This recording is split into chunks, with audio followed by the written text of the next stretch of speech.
Sa isang tahimik na bahagi ng Tokyo, may isang kaso na hanggang ngayon hindi pa rin nabibigyan ng kasagutan.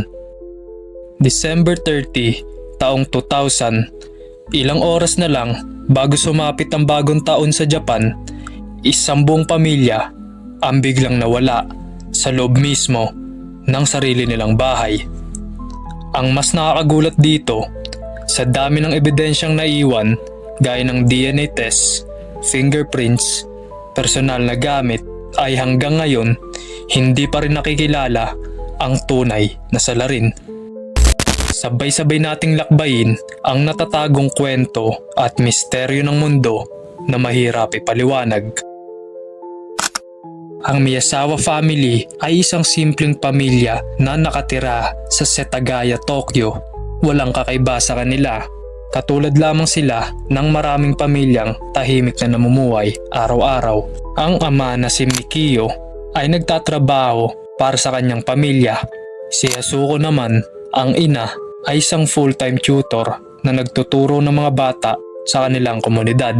At kasama nila ang kanilang dalawang anak na sina Nina at Ray. Sa mata ng ibang tao, isa silang maayos, masaya at magkakapit-bisig na pamilya. Pero habang lumilipas ang panahon, unti-unting nagbabago ang kanilang komunidad.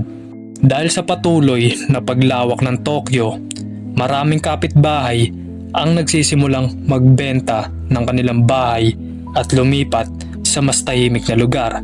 Dahil ang syudad ng Tokyo sa panahong ito ay unti-unti nang nagiging overcrowded hanggang sa dumating ang punto na iilan na lang ang natitirang pamilya sa kanilang lugar. At isa na nga rito ang Miyazawa family. Ang bahay nila ay parang isang malaking unit, pero sa totoo lang, dalawang magkadikit na bahay iyon. Sa kabilang bahagi, nakatira ang ina ni Yasuko na paminsan-minsan ay binibisita rin ng iba niyang mga kamag-anak. Plano na sana ng pamilya na lumipat kagaya ng mga nauna at ibenta na nila ang lupa sa gobyerno na gagamitin para palawakin ang kalapit na parke. Pero pinili ni Yasuko na ipagpaliban muna ang kanilang paglipat, hindi dahil ayaw nila kundi dahil iniisip niya ang kapakanan ng kanyang mga anak, lalo na ang kanyang bunso na si Ray na nangangailangan ng mas maayos na lugar. Bilang isang guro, alam niya kung gaano kahalaga ang stability sa paglaki at pag-aaral ng isang bata. At dahil doon, nanatili sila sa lugar na ito. Hindi nila alam na iyon na pala ang huling desisyong magagawa nila bilang isang pamilya. Dumating ang December 30 at nagsimula ito tulad ng isang normal na araw. Namili ng panghanda ang pamilya para sa pagsalubong ng bagong taon. Sa mga oras na ito, wala namang kakaibang nangyayari. Pag-uwi nila, sabay-sabay silang naghapunan, nanood ng TV at pagkatapos ay natulog na parang isang ordinaryong gabi. Pero bandang alas 11 ng gabi, may isang lalaki ang papalapit sa bahay. Hindi siya dumaan sa harap, kundi sa likod, malapit sa isang park. Nagsimula siyang umakyat sa bakod at mula doon, umabot sa bintana ng banyo sa ikalawang palapag. Tahimik niyang tinanggal ang screen ng bintana at dahan-dahang pumasok. Walang kahit anong ingay, walang sapilitang pagpasok at doon nagsimula ang isang trahedya. Ang unang biktima, ang batang si Ray.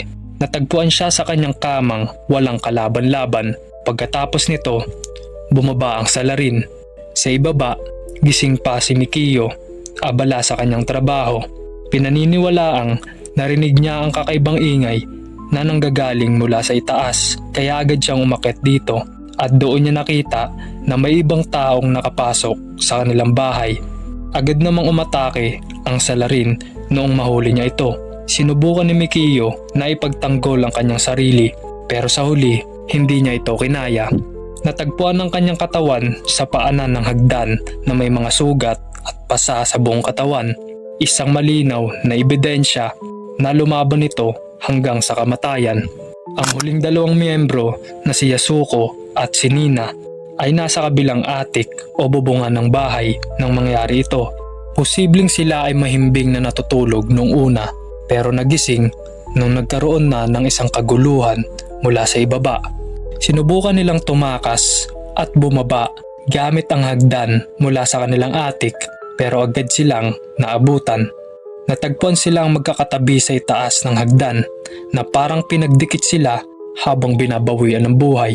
Ayon sa investigasyon, si Nina ang huling nawalan ng buhay.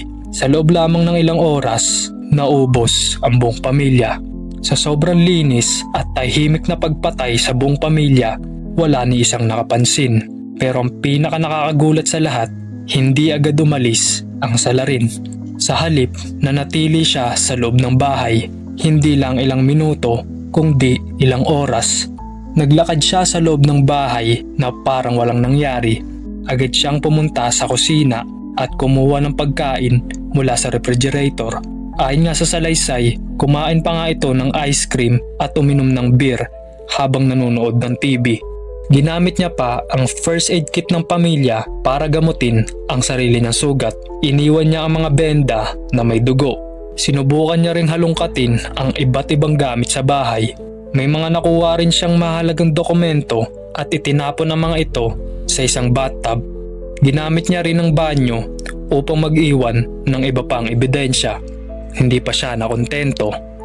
Ginamit niya pa ang computer ng pamilya. Kung iisipin, parang hindi siya nakakaramdam ng kahit anong kaba, pag-aalala o takot sa mga nagawa niya at parang sobrang komportable niya nung gawin niya ang mga iyon.